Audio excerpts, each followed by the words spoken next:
حدیث مانو، حدیث مانو. اور ان سب میں شاید آپ لوگوں کو کیا یہ خیال ہو رہا ہوگا کہ میں نے امام ابو حنیفہ کی کیا تضحیق کی یا کہ مذاق اڑانا، نعوذ باللہ ثم نعوذ باللہ. یہ سب مسائل انہوں نے پیدا ہی نہیں کیے، یہ بعد والوں نے پیدا کر کے منسوب کر دیا.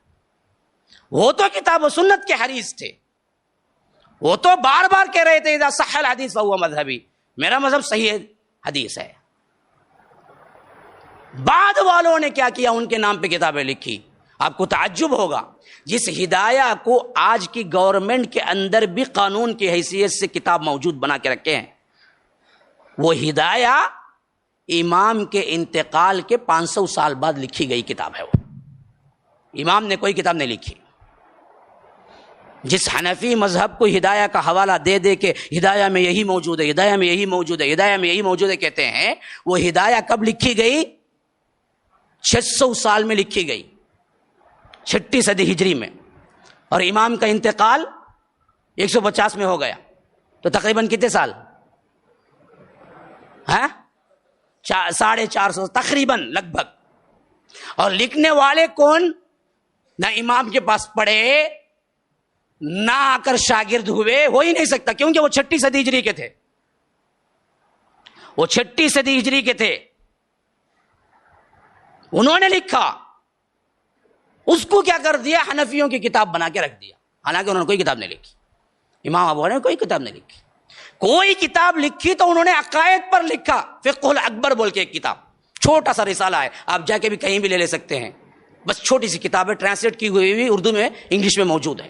یہی وہ کتاب ہے جو امام نے خود لکھا عقائد کے اوپر، جس میں انہوں نے کتاب اللہ سنت رسول اللہ کے مطابق ایک مسلمان کا عقیدہ کیا ہونا چاہیے وہ لکھا. لیکن اس کو پیروی نہیں کرتے. کیا کیا ان لوگوں کی مکاریاں دیکھو. یہ عجیب ترین بات آپ کی سمجھ میں نہیں آئے گی، پھر میں دوبارہ بولتا ہوں. دیکھو، کوئی حنفی یہ نہیں بولتا کہ امام ابو حنیفہ کے عقیدے پر میں ہوں. وہ بولتا کہ عقیدے کو ہم امام کے نہیں مانتے، امام کا عقیدہ خراب، فقہ ان کی مٹھی مٹھی ہے نا، وہ فقط لے لیں گے ہمیں. امام کے فقہ کو ہم مانیں گے، امام کے عقیدے کو نہیں مانیں گے. صاف بولتے ہیں بیٹھ کے. کیوں؟ امام کے عقیدے میں وسیلہ لینا حرام ہے، امام کے عقیدے میں یا محمد پکارنا حرام ہے، امام کے عقیدے میں کیا ہے؟ خبر اونچی رکھنا حرام ہے. صاف لکھا انہوں نے. حتیٰ کہ یہاں تک لکھا کہ عرش کے پائے کے وسیلے سے کوئی کہتا ہے تو بھی کہا کہ مکروہ ہے، نہیں بولنا چاہیے.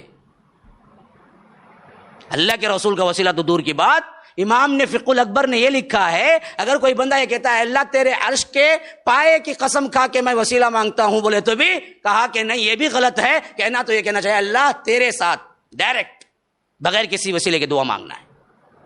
امام کا عقیدہ تو یہ تھا، توحید کا عقیدہ تھا، بالکل وہی عقیدہ تھا جو ہمارا عقیدہ تھا. اس حیثیت سے کوئی حنفی یہ نہیں کہتا کہ امام کے عقیدے کو میں مانتا ہوں. بولتے کہ عقیدے میں امام کی ہم نہیں چلتے، امام کا عقیدہ گویا کہ صحیح نہیں ہے ان کی نظر میں. جس کا عقیدہ صحیح نہیں ہے اس کی تقلید کرتے ہیں. لیکن کیا تبھی بات سمجھ میں آتی؟ ایسا کتاب و سنت کو چھوڑے تو انسان دیوانہ ہوتا. ایک انسان، ایک امام جس کو تم کہتے ہو، اس کی بات حدیث بھی آئے تو ہم چھوڑیں گے، بات مانیں گے اس کی، لیکن اسی شخص کے لیے کہتے ہو کہ اس کے عقیدے کو ہم نہیں مانیں گے. ہم کہتے ہیں کہ اگر مانتے ہو نا جی، عقیدے سے بھی مان لو نا. اگر تم فقہ میں امام کو مانتے ہو نا، عقیدہ بھی مان لو امام کا. اگر تمہاری نظر میں امام کا عقیدہ صحیح نہیں ہے تو پھر ان کا فقہ کیسے صحیح ہوگا تمہارے واسطے؟ نہیں، ان کا عقیدہ نہیں مانیں گے، امام کا عقیدہ ہمارے واسطے نہیں. ہمارا صوفیوں کا عقیدہ ہے ایک، سب جگہ اللہ ہے بول کے، وہی ہم مانیں گے. امام کے زمانے میں تو وحدت الوجود ابھی آیا بھی نہیں تھا، صوفی آئے بھی نہیں تھے. تو جب آئے نہیں تھے تو کہاں سے لاتے؟ آپ کسی ایک حنفی کو بلا لو، زیادہ باتیں نہیں. امام کی تقلید مانتا نا، امام کا عقیدہ بھی مان لے. اگر امام کا عقیدہ صحیح نہیں ہے پھر تقلید خالی مانتا ہے تو یہ کیسے جائز ہوگا جس کا عقیدہ ہی صحیح نہیں ہے؟ اس کے مقلد بن گئے تو زندگی میں کبھی نہیں مانے گا. کیوں؟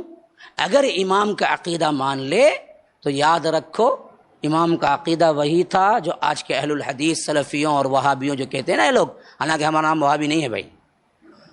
ہاں سیدھی سیدھی بات ہے، وہابی ان لوگوں نے ایجاد کیا، ہمارا نام نہیں ہے.